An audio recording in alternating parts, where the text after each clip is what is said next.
wabarakatuh. Sahabat alumni IPB dimanapun Anda berada, kita baru saja melaunching pada hari Sabtu tanggal 18 Februari yang lalu sebuah program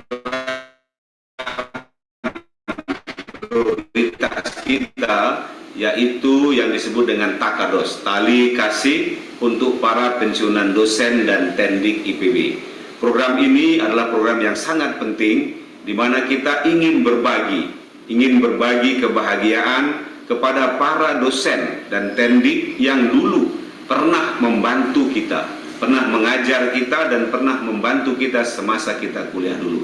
Saat ini beberapa di antara mereka sangat membutuhkan bantuan dan dukungan dari kita. Oleh karena itu, menyambut hari baik, bulan baik, menyambut bulan suci Ramadan ini, mari kita berlomba-lomba untuk mendonasikan rezeki, sebagian dari rezeki terbaik kita untuk mereka, dan insya Allah akan kita bagikan pada 17 Ramadan 1444 Hijriah ini.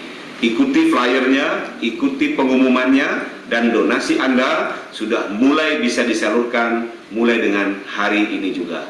Saya tunggu, mudah-mudahan ikhtiar kita ini membuahkan hasil terbaik. Sebanyak mungkin pensiunan dosen dan tendik yang bisa kita bantu, khususnya mereka-mereka, beliau-beliau yang memang membutuhkan tali kasih dari kita. Terima kasih. Assalamualaikum warahmatullahi wabarakatuh.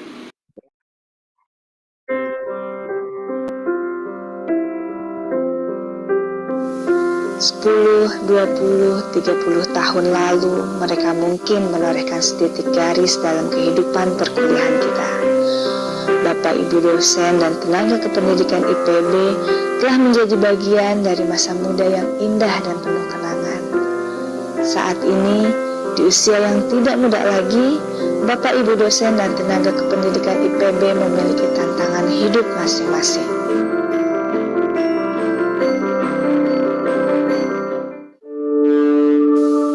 Saat gerimis Rabu pagi pertengahan Maret 2023, tim Takados menyeberangi jembatan gantung di atas Sungai Ciliwung, daerah Sempur. Dilanjutkan dengan menyusuri perkampungan padat di bantaran sungai, menemui seorang pensiunan satpam dari Fakultas Peternakan. Assalamualaikum warahmatullahi wabarakatuh. Nama saya Nurianta, pensiun dari bulan Mei 2007, masuk di Fakultas Peternakan mulai 1979 atau mau masuk ke tahun 80. Waktu itu saya langsung di bawah INNT, ilmu nutrisi makanan ternak, dan saya kerja di bagian lapangan. Dan saat ini rumah saya tinggal di Kampung Lebakantin, RT 3 RW 6, Kelurahan Sempur. Yang pertama 4 anak, yang kedua 6, jadi semuanya banyak juga. 10 gitu, Bu. Alhamdulillah, beliau tidak mengontrak, tapi rumah sederhana tersebut berada di bantaran sungai yang pernah dan rawan longsor. Juga tidak ada surat kepemilikan. Sebelum pandemi, Pak Yayan dan istri menambah pemasukan dengan berjualan jajanan tradisional seperti donat, pisang goreng, dan bakwan di lapangan Sempur. Sayangnya, sudah hampir 3 tahun aktivitas ini terhenti karena pandemi dan regulasi untuk memiliki tempat berjualan di sana yang memberatkan. Dengan terisak, Pak Yayan menceritakan sulitnya kondisi saat ini karena hutang yang masih harus dicicil hingga 4 tahun ke depan, ditambahi lagi jeratan rentenir. Saya terjerat, Bu, hutang rentenir. Sudah 4 tahun. Sisa gaji saya selama pinjam tuh hanya 210.000 sampai sekarang.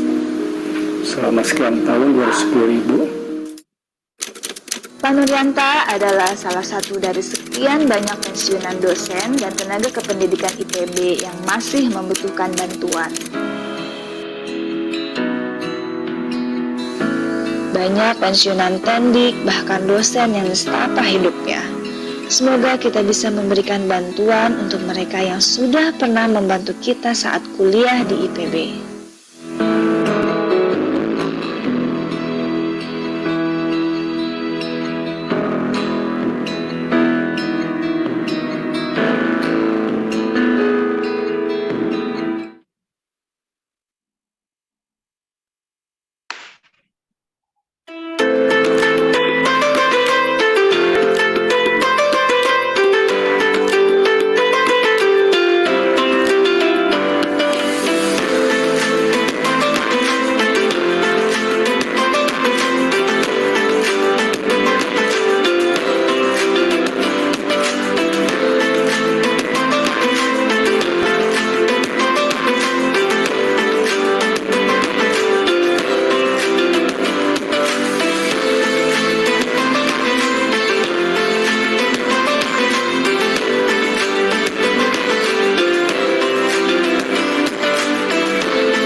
Baik, Assalamualaikum warahmatullahi wabarakatuh. Assalamualaikum warahmatullahi wabarakatuh, sahabat alumni IPB dimanapun Anda berada. Kita baru saja melaunching pada hari Sabtu tanggal 18. Ya, panitia. Baik, Assalamualaikum warahmatullahi wabarakatuh. Waalaikumsalam warahmatullahi wabarakatuh. Apa kabar Bang? Sehat ya? Alhamdulillah, sehat walafiat. Baik. Alhamdulillahirabbil alamin wassalatu wassalamu ala asrofil anbiya'i wal mursalin wa ala alihi wa ashabihi ajma'in. Allahumma shalli wa sallim wa barik ala sayyidina Muhammad wa ala alihi wa ashabihi wa man tabi'ahum bi ihsanin ila yaumil qiyamah. Amma ba'du. Alhamdulillahirabbil alamin, puji syukur kehadirat Allah Subhanahu wa taala. Akang teteh sekalian, para alumni IPB yang dirahmati Allah, kita hari ini bisa bermuajahah, bisa bertatap muka meskipun melalui online, tapi tidak mengurangi makna dari kehadiran kita, yaitu dalam rangka yaltamisu fihi ilman, ya, dalam rangka mencari ilmu, mengisi waktu detik demi detik di dalam bulan Ramadan, bulan yang penuh berkah ini. Mudah-mudahan Allah menilai apa yang kita niatkan pada siang hari ini sebagai ibadah. Itu kan ada belakang foto. Salawat serta salam kita sampaikan kepada junjungan Nabi besar Muhammad Sallallahu Alaihi Wasallam, karena berkat beliaulah kita bisa menjalani kehidupan sesuai dengan apa yang dikehendaki oleh Allah Subhanahu Wa Taala. Baik, Akang Teteh, alumni IPB yang dirahmati Allah, yang berbahagia, pada hari ini kita akan kembali mengkaji kajian Ba'da Zuhur yang pada kali ini akan disampaikan oleh Bang Emnuh, ya. Sambil masih setting videonya, ya, kita perkenalkan dulu. Beliau adalah alumni IPB angkatan 17, ya. Beliau alumni IPB angkatan 17, dulu masuk di Papoltan, ya. Kemudian lanjut ke S1-nya juga, tapi beda waktu. Nah, beliau adalah profesinya sekarang sudah pensiun. Sebelumnya adalah kepala SMK Pertanian di Palembang, ya. Dan kali ini akan menyampaikan kalau tidak salah amalan-amalan yang menghapus dosa. Ya. Oleh karena itu, beliau juga merupakan pengurus dari DPD HAIPB Sumsel, ya, Sumatera Selatan. Dan dari awal kita berdiri kepengurusan ini, 2 periode ini, support dari Palembang luar biasa. Nah, terutama ini Bang Emnuh ini luar biasa, ini sepuh kita. Untuk tidak memperpanjang kalam, materi, waktu dan tempat kami persilahkan Bang. Silahkan. Terima kasih. Masih di mute Bang.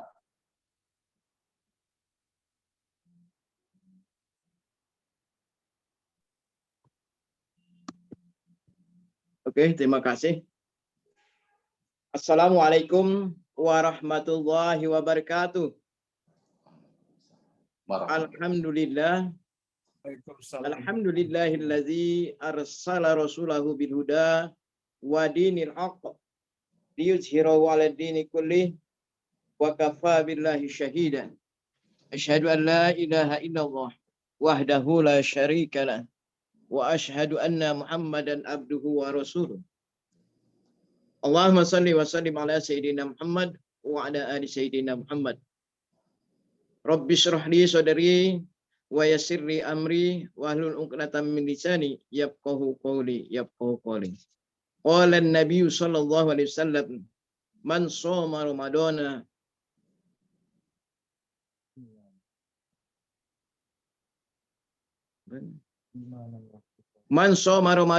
imanan wa ihtisaban ghufira lahu ma taqaddamat min dzambi. Akang teteh, para alumni dan para dosen peserta kajian yang insya Allah dirahmati oleh Allah Subhanahu wa Ta'ala. Sebelum saya memperpanjang kalam, kata orang Palembang, kalau sudah pakai topi ini, tak boleh tidak, harus berpantun. Itu wajibnya. Jadi saya coba menyampaikan 2 bait pantun. Kalau bagus bilang cakep ya. Kalaulah reda hujan di siang ini, Cakep. kita adakan menabur kembang. Cakep. Kalau agak beda kajian siang ini, karena Ustadz dadakan dari Palembang. Cakep. Yang kedua,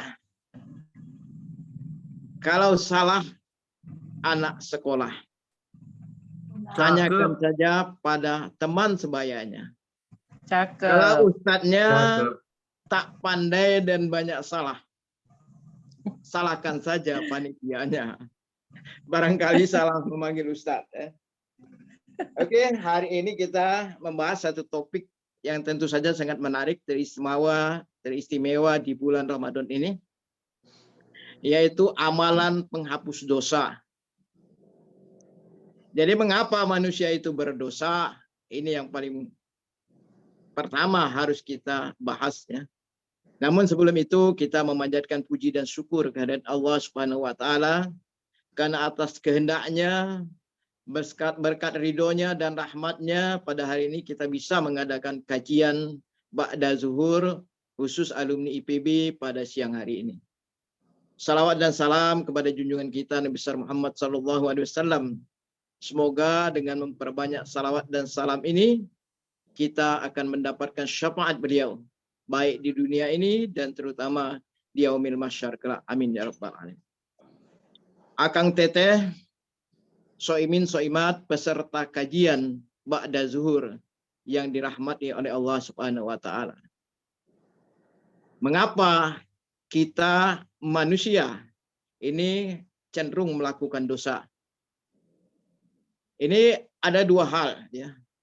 Yang pertama adalah karena secara historis dan biologis kita adalah keturunan Adam alaihissalam, yaitu Nabi Adam alaihissalam. Kita semua tahu bahwa Nabi Adam alaihissalam beserta istrinya Siti Hawa, yaitu kakek nenek kita, waktu itu adalah penghuni surga. Kampung halamannya itu di surga. Jadi kalau kita mau pulang kampung yang sejatinya, maka jangan pulang ke daerah ya. Pulanglah ke surga, itulah kampung halaman kita yang sejatinya. Oleh karena itu, maka wajar kalau kita suatu saat, baik sengaja maupun tidak sengaja, terjerumus ke dalam dosa. Adapun penyebab terjerumusnya kita ke dalam dosa itu ada dua hal. Yang pertama, manusia itu selain diciptakan Allah dengan sempurna, dibekali akal, juga ada nafsu. Nah, nafsu inilah yang bisa menjerumuskan kita ke dalam dosa. Apalagi ditambah dengan faktor kedua. Faktor kedua, iblis mendapat konsesi dari Allah Subhanahu wa taala. Setelah sama-sama terusir dari surga, setelah dia dilaknat Allah karena tidak mau sujud kepada Adam, maka dia minta konsesi kepada Allah agar dia diberikan kesempatan sampai ke yaumil akhirat, sampai kepada hari kiamat, untuk selalu menggoda anak cucu Adam agar terjerumus ke dalam dosa. Para peserta kajian Ba'da Zuhur yang dirahmati Allah Subhanahu wa taala, untunglah walaupun kita mungkin suatu saat atau sudah terlanjur terjerumus ke dalam dosa, Allah Subhanahu wa taala dengan sifat maghfirahnya, yaitu sifat Maha Pengampun, ya, Al-Ghafur,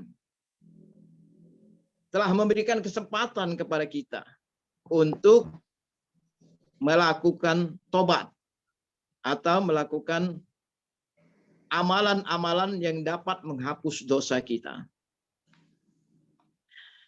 Ada beberapa amalan yang akan saya coba uraikan pada kesempatan kajian ini.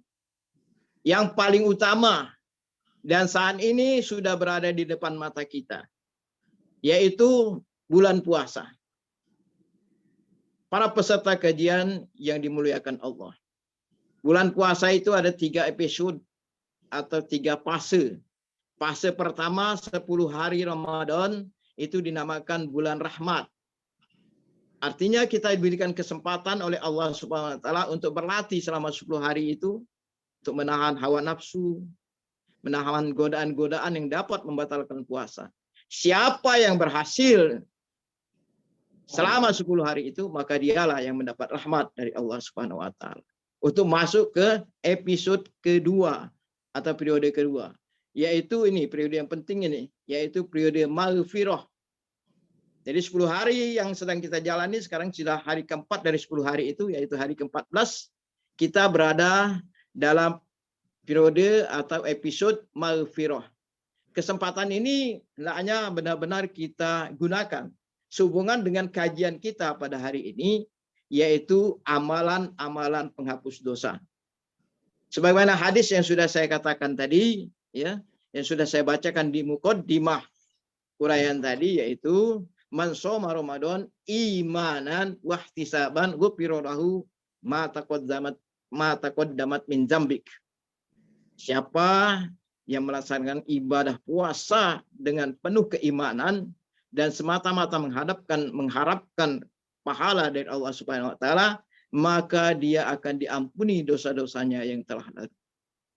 Jadi yang pasal pertama, cara kita untuk memperoleh pengampunan, untuk membersihkan dosa itu adalah melaksanakan ibadah puasa ini dengan penuh keimanan. Penuh keimanan, ya, semata-mata mengharap pahala dari Allah Subhanahu wa taala.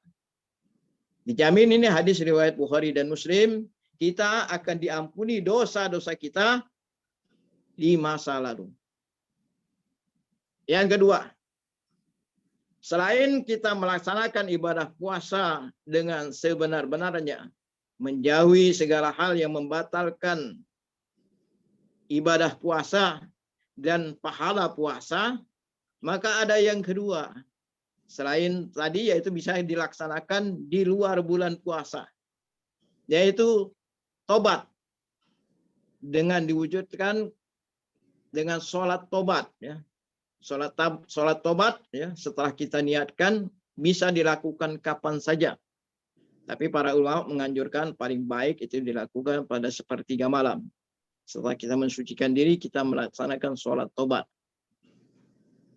Apakah tobat kita akan diampuni oleh Allah Subhanahu wa taala? Selagi iktikad itu sungguh-sungguh, maka tobat kita insya Allah akan diampuni Allah Subhanahu wa taala. Ada kisah dalam hadis ini diriwayatkan oleh Imam Bukhari dan Muslim bahwa zaman dahulu ada seorang yang telah membunuh 99 orang. Banyak 99 orang. Kemudian dia beriktikad berkeinginan untuk tobat. Maka dia temuilah orang yang rajin beribadah, yaitu rahib. Zaman dulu namanya rahib. Rahib itu adalah orang yang rajin beribadah. Hari-harinya dihabiskan dengan ibadah. Tapi sayang, rahib ini hanya rajin beribadah, tetapi wawasan pengetahuannya tidak cukup.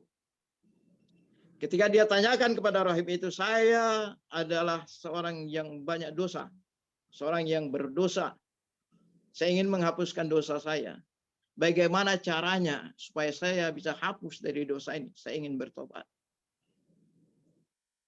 Para peserta kajian yang dimuliakan Allah, apa jawab rohib tadi? Kita tahu bahwa ini rohib adalah rajin beribadah, tetapi tidak cukup wawasan, tidak cukup ilmu pengetahuan untuk menghadapi orang seperti itu. Jadi rohib itu langsung berteriak, apa? Kamu sudah membunuh 99 orang. Jangankan sebanyak itu, satu orang saja yang kita bunuh atau kamu bunuh, itu dosanya sudah demikian besar. Jadi sulit saya mengatakan, tidak bisa saya mengatakan bagaimana caranya bertobat kepada Allah Subhanahu wa taala atau bagaimana menghapus dosa. Tentu saja orang yang datang ini atau yang ingin bertobat ini menjadi marah. Dia marah, merasa tidak mempunyai jalan lain, maka dia bunuh rohib itu. Maka genaplah korban yang sudah dibunuhnya menjadi 100 orang. Tapi Allah Subhanahu wa taala berkehendak, dia masih punya keinginan. Barangkali ada orang lain yang bisa menunjukkan bagaimana jalannya untuk menuju tobat atau untuk menghapus dosanya. Maka dia pergilah ke suatu tempat yang lain, maka dia bertemu dengan orang yang rajin beribadah, punya ilmu pengetahuan dan wawasan. Maka dia tanyakan, wahai orang yang berilmu, orang yang soleh, saya telah membunuh 100 orang. Bagaimana caranya saya bisa bertobat? Orang itu menjawab, sesungguhnya pengampunan Allah itu maha luas. Allah akan mengampuni dosa orang yang sungguh-sungguh ingin bertobat. Maka pergilah kamu berhijrah ke kampung sebelah. Ada kampung beberapa kilometer dari sini, berangkatlah ke sana. Kalau kamu benar-benar beriktikad ingin bertobat. Sahdan dia berangkat ke sana, belum sampai. Belum sampai ke tujuannya, belum sampai ke kampung itu, atas kehendak Allah dia meninggal. Maka diukurlah jarak itu. Mana yang lebih dekat? Apakah jarak dari tempat yang berangkat lebih jauh atau tujuan desa yang akan dicapainya masih jauh? Setelah diukur ternyata lebih dekat ke tempat tujuannya, tempat di mana dia akan bertobat. Maka Allah mengampuni tobatnya walaupun dia belum melaksanakan amalan penghapus dosa, tetapi dia sudah melaksanakan niatnya. Para peserta kajian Ba'da Zuhur, alumni IPB, yang insya Allah semuanya dirahmati Allah Subhanahu wa taala. Maka cara untuk menghapus dosa, selain tadi kita berpuasa dengan penuh keimanan dan keikhlasan, maka yang kedua adalah iktikad yang sungguh-sungguh. Kemauan yang sangat besar dengan keinginan taubatan nasuhah dalam bahasa Islamnya, maka insya Allah taubat itu akan diterima. Tentu saja dengan diikuti oleh perbuatan-perbuatan, amalan-amalan. Amalan yang paling sederhana adalah beristighfar, sebanyak-banyak istighfar. Ini ada kisah kedua. Kisah kedua, ya, ada seorang imam yang sangat terkenal, ya, itu Imam Nawawi dari Baghdad, dari Irak, ya, dari Irak. Waktu itu beliau bermukim di Baghdad.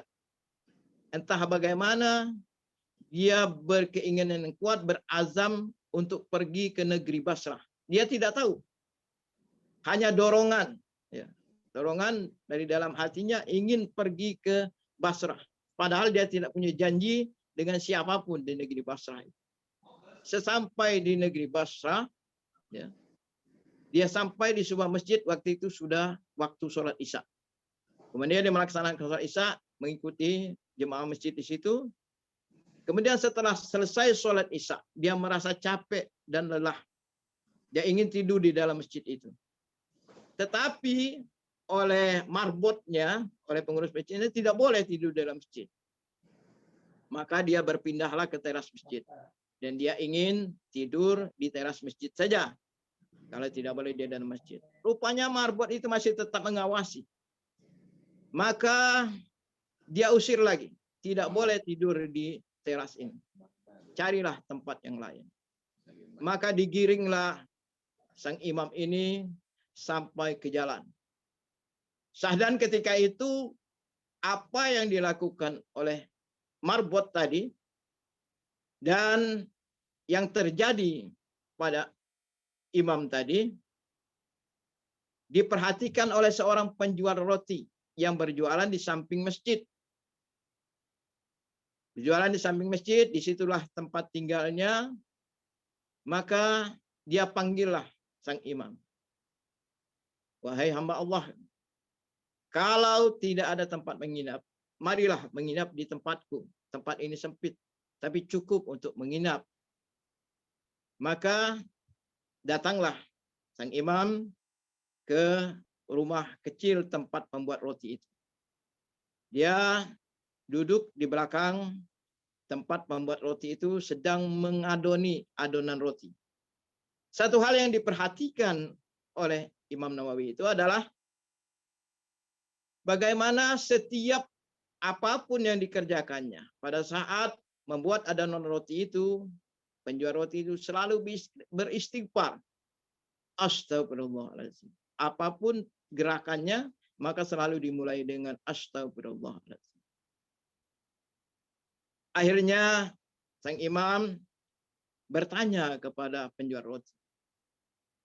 Wahai pembuat roti, katanya, saya ingin bertanya, mengapa Anda selalu melakukan istighfar? Kata pembuat roti itu, dengan istighfar inilah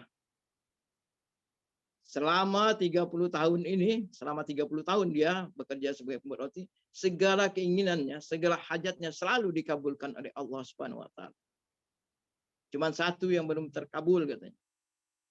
Saya ingin sekali berjumpa dengan Imam Nawawi yang sangat terkenal itu. Tetapi Allah belum mengabulkannya. Maka Imam Nawawi segera bertakbir, Allahu Akbar. Allah telah mempertemukan Anda dengan saya, Imam Nawawi. Kesimpulan dari kisah itu, bahwa walaupun kita tidak berdosa, tetapi selalu beristighfar, maka Allah memperhatikan istighfar kita. Akan dikabulkan segala keinginan kita, asalkan keinginan itu adalah keinginan yang baik tentunya, bukan keinginan untuk berbuat dosa. Para peserta pengkaji ba'da sholat zuhur, alumni IPB yang dirahmati Allah Subhanahu wa taala. Selanjutnya, amalan yang dapat melepaskan tiga atau menghapuskan dosa itu tentu saja sholat tobat. Sudah saya katakan tadi, sholat tobat itu cukup dikerjakan 2 rakaat. Sebaiknya dilakukan sepertiga malam. Supaya khusyuk, ya, supaya khusyuk. Dan yang terakhir, ini yang sangat populer saat ini di bulan puasa, walaupun ada kontroversi, ada perdebatan. Setelah sholat taubat, maka sholat yang lebih hebat daripada sholat taubat adalah sholat tasbih. Hebatnya sholat tasbih itu, ada riwayat yang mengatakan, ya, sholat tasbih itu dapat menghapuskan dosa-dosa yang telah lalu, baik sengaja maupun tidak sengaja, dan dosa-dosa yang akan datang. Nah, banyak pertanyaan kepada saya, bagaimana sholat taubat itu? Karena ada, ya jemaah saya di masjid di kampung sini, ada yang seumur hidup belum pernah sholat taubat. Jadi bagaimana dia mau tahu, karena dia belum pernah melaksanakannya. Jadi saya awali kisah sholat tasbih ini adalah awalnya kisah Nabi menghadiahkan sesuatu kepada pamannya Sayyidina Abbas radhiyallahu anhu. Maukah paman akan saya beri hadiah? Satu hadiah yang sangat berharga. Nah, ternyata yang disebutkan hadiah yang berharga itu adalah sholat tasbih. Sholat tasbih. Inti dari sholat tasbih itu adalah melaksanakan sholat sebagaimana sholat sunat biasa, 4 rakaat dengan 300 kali tasbih. Tasbih itu adalah memuji Allah. Memuji Allah dengan bertasbih itu sebenarnya perbuatan malaikat. Kita akan mencoba sebagian kecil daripada perbuatan malaikat dengan bertasbih hanya 300 kali pada saat sholat tasbih. Dengan membaca subhanallah walhamdulillah wala ilaha illallah wallahu akbar 300 kali. Nah, banyak ulama yang mensahihkan sholat tasbih ini.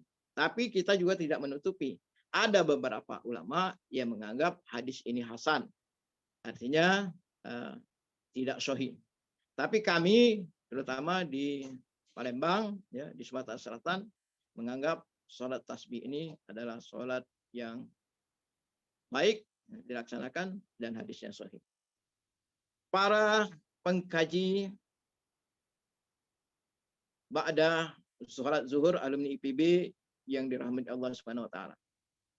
Saya kira karena waktu saya cukupkan dengan kesimpulan bahwa untuk penghapus dosa yang pertama kita manfaatkan bulan Ramadan, terutama periode kedua, ya, yaitu periode maghfirah, untuk melaksanakan puasa dengan penuh keimanan dan keikhlasan semata-mata karena Allah Ta'ala.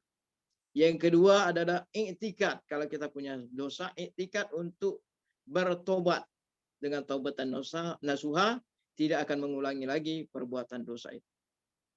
Yang ketiga adalah dengan melaksanakan sholat tobat, terutama dilaksanakan pada sepertiga malam, pada saat manusia lain mungkin sedang tidur.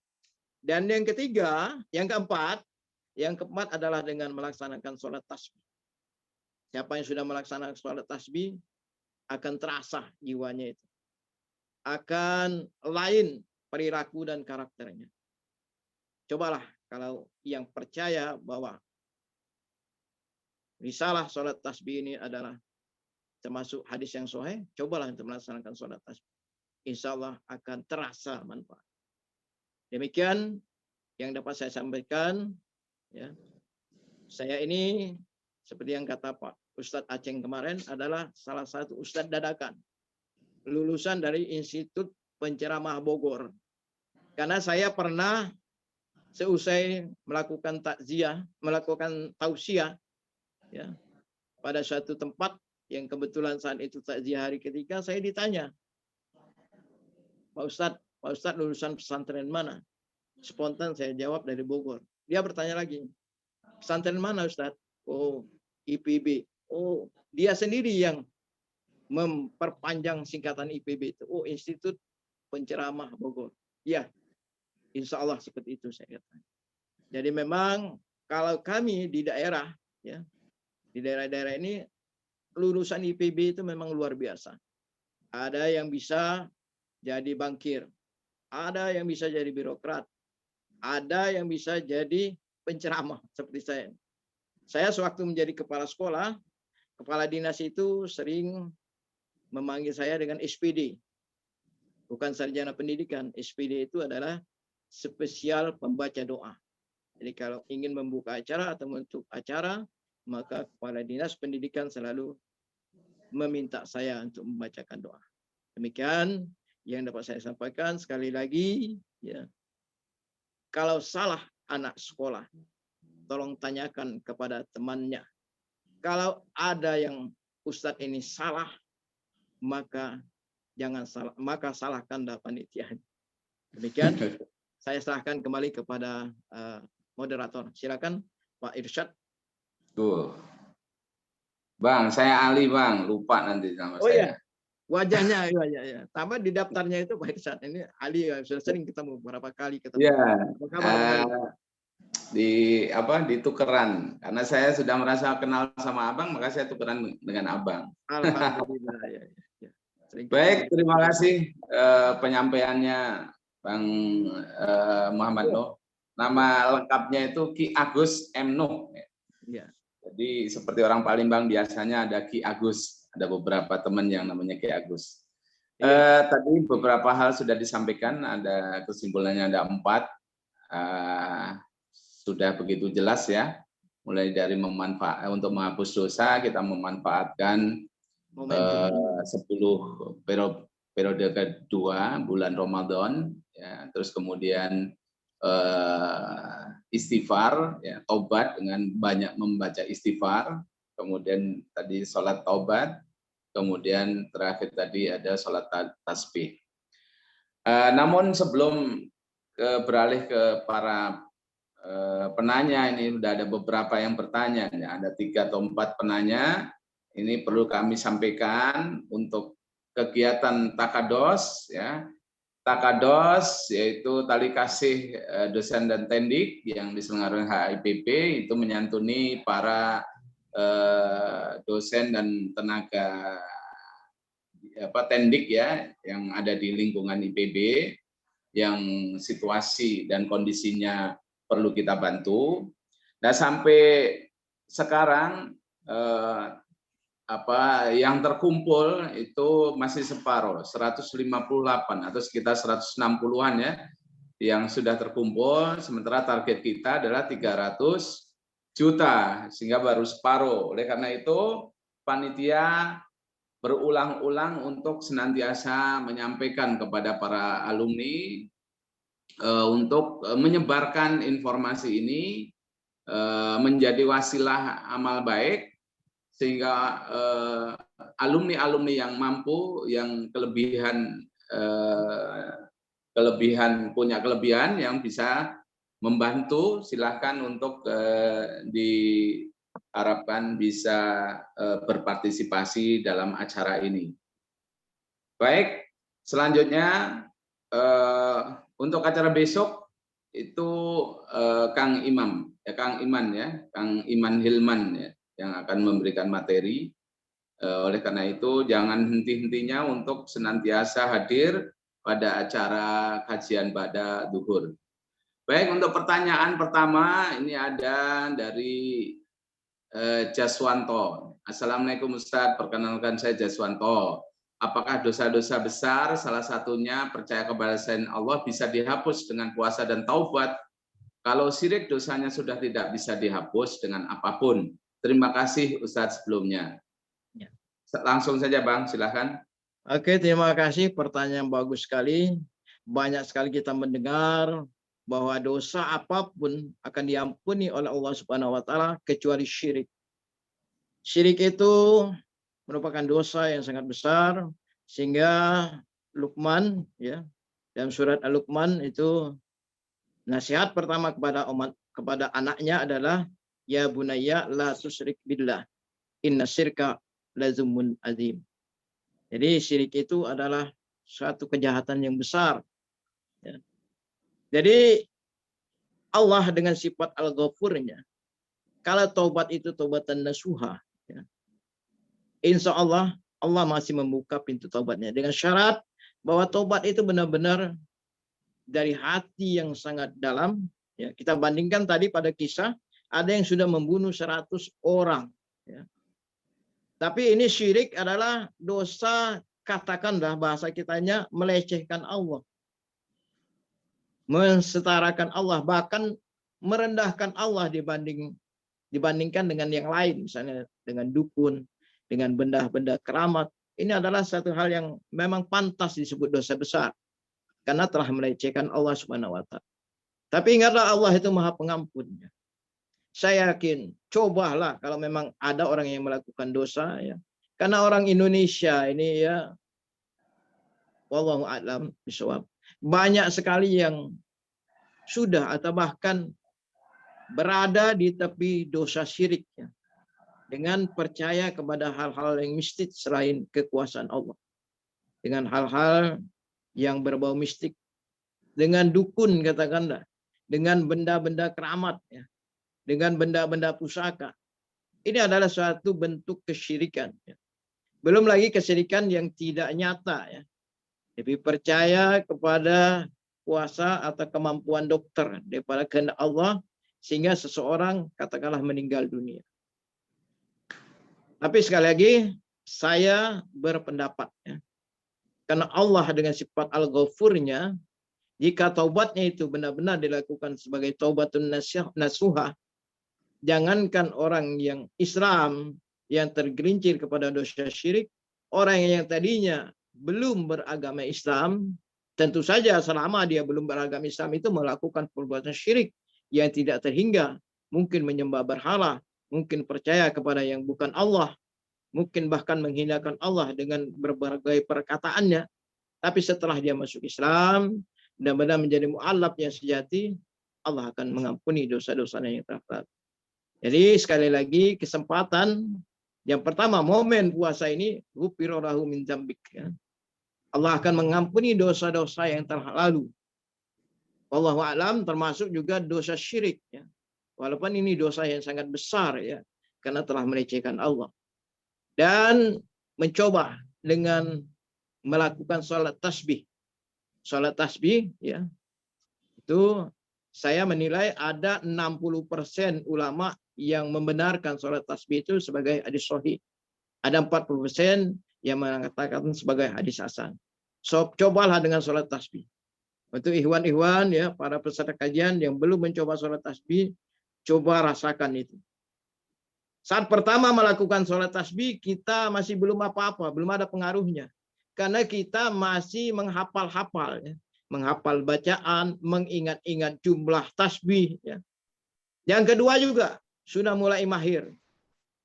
Ya, mulai mahir ya. Tidak perlu mengingat-ingat lagi. Yang ketiga kita sudah mahir. Sudah berhasil melaksanakannya dengan baik, sudah bisa fokus khusyuk, bahkan sudah bisa menerjemahkan setiap bacaan-bacaan. Insya Allah kalau setelah sholat tasbih itu jiwanya sudah mulai tentram, insya Allah berarti taubatan nasuhanya, ingat ya, taubatan nasuha itu diterima oleh Allah Subhanahu. Wallahu a'lam bishawab. Demikian Pak Ali. Ya, baik Bang. Pertanyaan kedua, bagaimana nikahnya laki-laki dan perempuan yang sebelumnya berpacaran dalam waktu yang lama? Bagaimana mereka bertanggung jawab, mempertanggungjawabkan dosa pacaran mereka jika pacaran itu dinamakan zina? Demikian, Bang. Ya. Terima kasih, ini pertanyaan yang bagus karena ini up to date pertanyaan ini. Karena tidak bisa dihindarkan. Budaya pacaran itu sudah mengalahkan budaya ta'aruf ya, Pak Moderator. Jadi selagi belum pada hukum zina, yaitu bertemunya dua kelamin sampai tekuk sesuai dengan hukum syariat Islam, maka dengan sekali lagi taubatan nasuha ya, taubatan nasuha, tidak mengulangi lagi ya, dan benar-benar memperbanyak zikir ya. Dan tadi itu mencoba melakukan sholat tasbih. Karena sholat tasbih ini saya katakan tadi, ya, walaupun ya sebanyak buih di lautan, dosa itu sebanyak buih di lautan, atau sebanyak pasir yang bertumpuk di pinggir pantai, maka akan diampuni. Dan lebih hebatnya lagi, ya, dengan sholat tasbih bisa menghapuskan dosa yang telah lalu dan dosa yang akan datang. Insya Allah kalau dicoba ya pertanggungjawabkanlah perbuatan pacaran itu yang telah berani mengganti dengan ta'aruf dengan pacaran. Saya himbau pada kaum remaja masa lalu ya, remaja kolot namanya yang sudah terlanjur melakukan pacaran, cobalah dengan banyak beristighfar, melakukan sholat tobat setiap malam, terutama di akhir malam, dan sholat tasbih. Sholat tasbih itu memang dianjurkan setiap malam. Nabi menganjurkan kepada pamannya Abbas kalau bisa setiap malam. Kalau tidak bisa setiap malam Jumat lah. Setiap malam Jumat atau setiap pagi Jumat setelah sholat duha kita laksanakan sholat tasbih. Kalau tidak bisa juga seminggu sekali, sebenarnya harus bisa mengingat dosanya itu. Kalau ingin sungguh-sungguh diampuni dosanya, cobalah sholat tasbih seminggu sekali. Kalau tidak bisa juga karena pekerjaan mungkin sebulan sekali lah. Namun selaku orang yang ingin bertobat, minimal kita harus melakukan sholat tasbih sebulan sekali. Kalau kita merasa tidak banyak dosa, ya, minimal seumur hidup sekali, kata Nabi. Demikian, sekali lagi, bukan hanya kepada penanya, saya menganjurkan kepada seluruh ikhwan dan akhwat yang sudah sempat melakukan pacaran dan setelah menikah bersama-samalah melakukan banyak istighfar, melakukan sholat tobat, kemudian memanfaatkan setiap momen puasa kalau sampai umur masuk bulan puasa, terutama episode kedua itu yaitu episode Maghfirah 10 hari terakhir itu dengan sungguh-sungguh, bahkan mulai dari 1 Ramadan sampai dengan 29 atau 30 Ramadan itu dengan sungguh-sungguh, insya Allah akan mendapatkan pengampunan dari Allah Subhanahu wa Ta'ala. Dan ditambah lagi dilengkapi dengan sholat tasbih. Demikian. Ya, baik Bang. Terus yang ketiga pertanyaannya adalah bagaimana kita mengetahui jika musibah yang dihadapi itu sebagai suatu hukuman atas dosa-dosa yang telah dilakukan atau ujian untuk meningkatkan derajat orang tersebut. Terima kasih. Ya. Jadi kita sebagai makhluk Allah itu selalu menghadapi musibah. Musibah itu ada 2 hal ya. Musibah pertama kata Allah ataupun kata Nabi juga bahwa karena kelalaian, karena kebodohan kita, karena ketidaktahuan kita, terutama karena kelalaian. Yang kedua karena Allah ingin menguji kita. Bagaimana mengetahuinya atau membedakannya? Apakah ini karena kelalaian? Yang kedua karena ujian. Yang pertama itu mudah. Kalau kita kurang ilmunya, misalnya kita membawa kendaraan padahal belum mahir mengendarai kendaraan, kita pergi ke jalan raya, ini adalah karena kelalaian. Ya, ini bukan musibah, ini karena kebodohan. Maka kita wajib untuk menerimanya sebagai salah satu azab dari Allah. Karena kata Nabi, apabila pekerjaan itu dilakukan oleh orang yang bukan ahlinya, maka pasti akan timbul bencana. Nah, sekarang kita sudah bagus ya. Ya. Katakanlah membawa kendaraan sudah terlatih, sudah lama bertahun-tahun. Masih juga terjadi kecelakaan. Mungkin ditabrak dari belakang atau mungkin ya karena hal lain, maka inilah yang dikatakan musibah. Ada 3 hal yang bisa disebut dengan musibah. Yang pertama ikhtiar ya, ikhtiar dan usaha itu sudah cukup maksimal ya. Punya kendaraan, sudah terlatih, punya surat izin mengemudi ya. Persyaratan lengkap di dalam mobil. Kemudian masih terjadi kecelakaan. Yang kedua, sudah berdoa. Begitu masuk ya, meninggalkan rumah kita sudah berdoa. Bismillahirrahmanirrahim. Allah la haula wala quwwata illa billahil azim. Itu baru menutup rumah atau meninggalkan teras rumah itu. Kemudian setelah masuk kendaraan, kita berdoa lagi. Bismillahirrahmanirrahim wa mursaha inna rabbi la ra'ufur rahim. Toh masih terjadi kecelakaan. Masih terjadi musibah. Nah, inilah ujian. Ujian dari Allah untuk menguji iman kita. Demikian yang dapat saya sampaikan. Wallahu a'lam bishawab. Terima kasih Bang Ali. Baik, terima kasih. Ini yang terakhir Bang, ada pertanyaan dari Ahmad Latif nih. Bagaimana hal yang dirasakan sama kita ketika dosa kita diampuni Allah Subhanahu wa Ta'ala, setelah kita benar-benar kita bertaubat kepada Allah? Nah, ini mudah-mudahan Oke, paham. terima kasih. Ini pertanyaan bagus ini. Ya. Jadi saya kembali lagi pada hadis yang menyatakan bahwa jika dilakukan dengan sungguh-sungguh sholat tasbih, mana di dalamnya terdapat 300 tasbih, 300 kali tasbih, yang tidak seberapa ini dibandingkan dengan para malaikat. Kalau para malaikat itu seumur hidupnya hanya bertasbih. Kalau kita pada sholat tasbih itu hanya 300 kali. Kalau kita sering melakukan sholat tasbih, ya, bagaimana rasanya? Jadi rasanya adalah di dalam tubuh kita ini ada alarm. Jangankan mau berbuat dosa seperti korupsi, ya, mencuri yang bukan hak kita. Mau berbohong saja, itu langsung bergetar. Bergetar tubuhnya, ada alarm. Kayak di HP itu ada getar itu. Nah ini juga, kalau ahli taubat yang setiap hari tidak putus istighfar, ya, begitu mau keluar rumah dia istighfar dulu, baru membaca doa meninggalkan rumah, naik kendaraan istighfar dulu, baru kemudian membaca doa di dalam kendaraan, baru menstarter kendaraan. Setiap hari dengan istighfar, insya Allah ada alarm itu dalam tubuhnya itu. Jadi jangankan untuk melakukan dosa besar, ya, seperti mencuri, korupsi dan lainnya, untuk berbohong saja, walaupun berbohong itu senda gurau, itu bergetar. Jadi ada semacam alarm itu.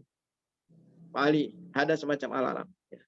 Dan ini saya anjurkan, ya, pada seluruh peserta pengkajian ba'da zuhur, cobalah kita dengan memanfaatkan bulan Ramadan ini. Yang pertama kita laksanakan puasa ini dengan niat sepenuhnya karena Allah Subhanahu wa taala, mengharapkan pahalanya dengan imanan wahtisaban.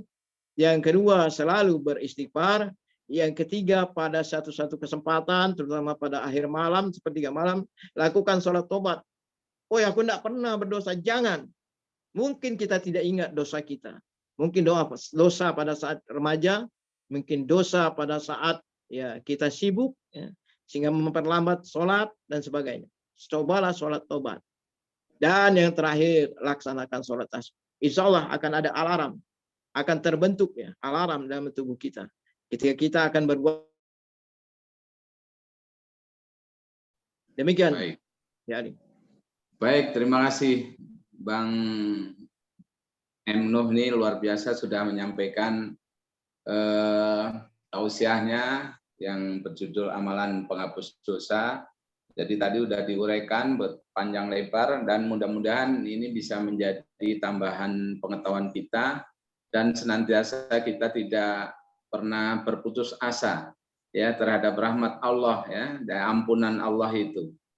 Dan juga kita harus mempercepat, ya, wasari'u ila maghfiratin mir rabbikum, ya. Jadi kita ini disuruh bersegeralah gitu. Kita masih punya waktu untuk bertaubat dan nggak usah mikir diampunin atau tidak. Yang jelas laksanakan apa yang sudah diperintahkan oleh Allah dan Rasul-Nya, ya. Termasuk bertaubat itu perintah, ya.